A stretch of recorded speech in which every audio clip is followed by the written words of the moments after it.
こんにちは。毎日ご飯のお母さんです。今日は炊飯器で作る蒸し野菜とそのお野菜を使って短時間で作れる4品のアレンジレシピをご紹介します。今日は3合炊きの炊飯器でじゃがいも4個、人参1本、玉ねぎ1個を蒸します。これだけのお野菜を蒸せばだいたい2品のお料理を作ることができます。一度にもっとたくさんのお野菜を蒸したい人はこちらの動画も合わせてご覧ください。それでは早速よく洗った野菜を炊飯器に入れます。最初に半分に切ったじゃがいもを入れます。じゃがいもの皮はついたままでも剥いておいてもどちらでも大丈夫ですよ。人参は皮を剥いて半分に切っておきます。玉ねぎは下に入れると柔らかくなりすぎるので一番上に乗せるようにしてくださいね。野菜が入ったら水 300cc を加えます。あとは蓋を閉めて普通炊飯をします。ただ炊飯が自動で終了しない場合があるので必ず50分間タイマーをかけておき、時間になったら炊飯器のスイッチを切るようにしてください。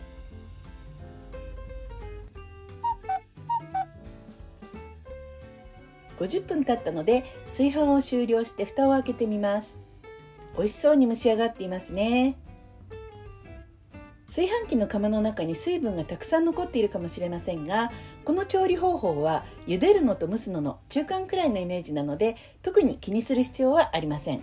逆に水分が少なすぎるとお野菜が焦げついてしまうので気をつけてくださいね。はい、これで蒸し野菜の完成です。この蒸し野菜はよく冷ましてから保存容器に入れて冷蔵庫で保存してください。熱いうちにタッパーなどに入れてしまうと湯気で濡れて野菜が傷む原因となります。また冷蔵庫保存で1週間を目安に使い切るようにしてくださいね。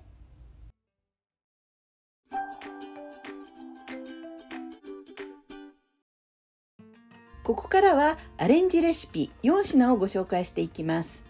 1品につき先ほど蒸した野菜の半分を使うのですが、出来上がりはおおよそ4人前くらいの分量になると思います。それでは早速肉じゃがを作ります。まずお鍋を火にかけてよく温めます。鍋が温まってきたらサラダ油大さじ1を敷きます。油も温まったら豚肉を炒めます。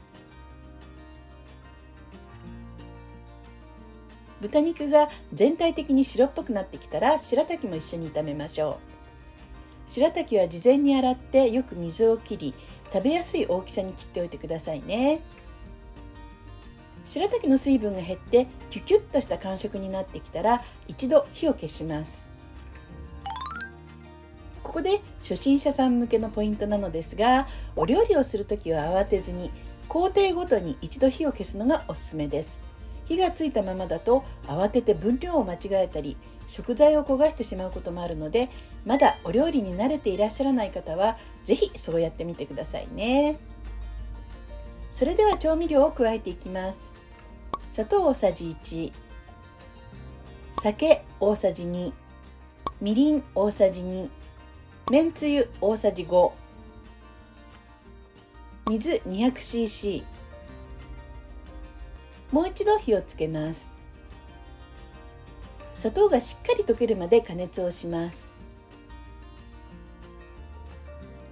煮汁が煮立ったら再度火を止めます。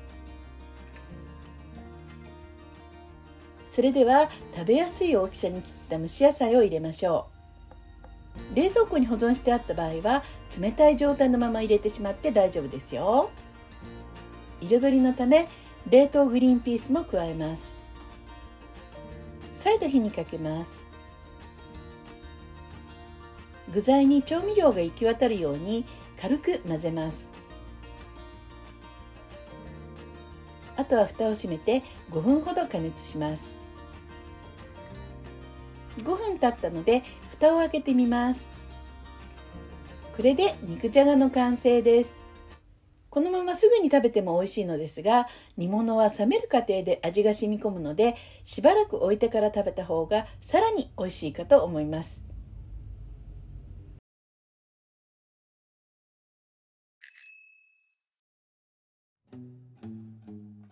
2品目はカレーを作ります。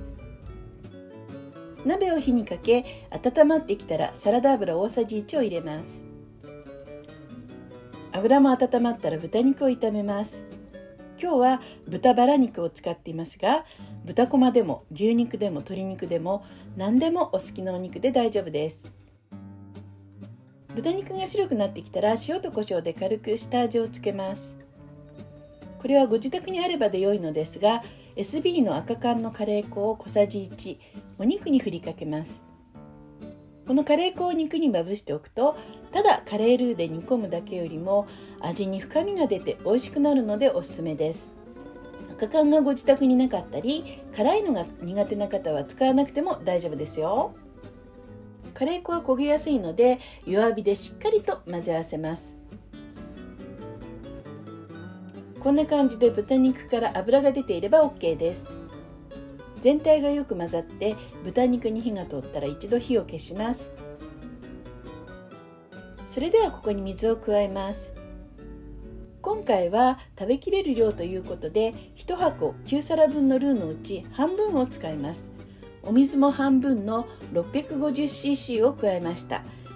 分量はご使用のルーの箱に書いてあるものに従ってくださいね。お水とルーが入ったらお鍋を再度火にかけます。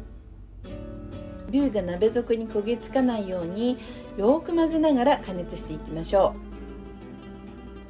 う。ルーがしっかりと溶けてとろみが出てきたら炊飯器で加熱しておいたお野菜をすべて加えます。よく混ぜて野菜にも味を染み込ませます。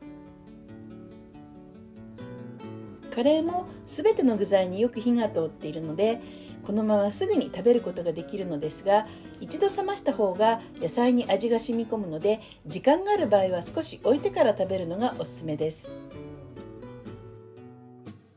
これでカレーの完成です。根菜類に火を通す手間がないのであっという間に出来上がりましたね。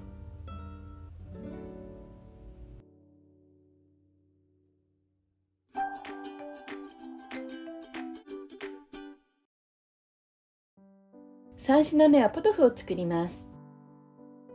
鍋にお湯 800cc を沸かしてそこにざく切りにしたキャベツとソーセージを入れます。ソーセージのうまみがスープに染み出しやすいように斜めに何本か切れ目を入れておいてくださいね。キャベツに火が通ったので鍋の火を消して味付けをします。粉末コンソメ約 10g、コンソメは顆粒状のものや固形タイプのものでも大丈夫です。一度しっかり溶かします。そこにトマトの水煮1パック約 400g を加えます。トマトの水煮がなかったりトマト味にしたくない方は入れなくても大丈夫ですよ。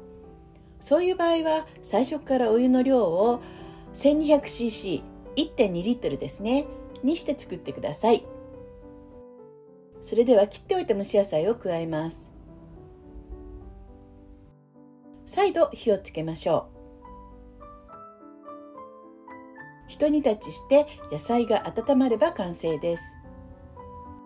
味見をして物足りないと感じたら塩や胡椒で味を調節してみてくださいね。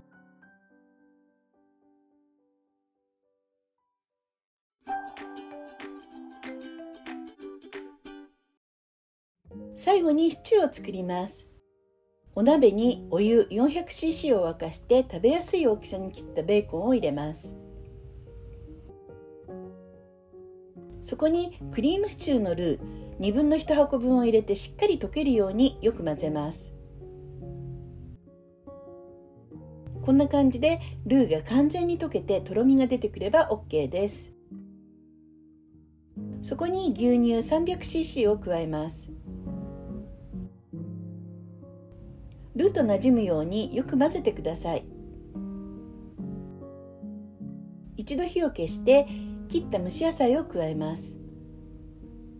彩りを良くするために冷凍インゲンを入れます。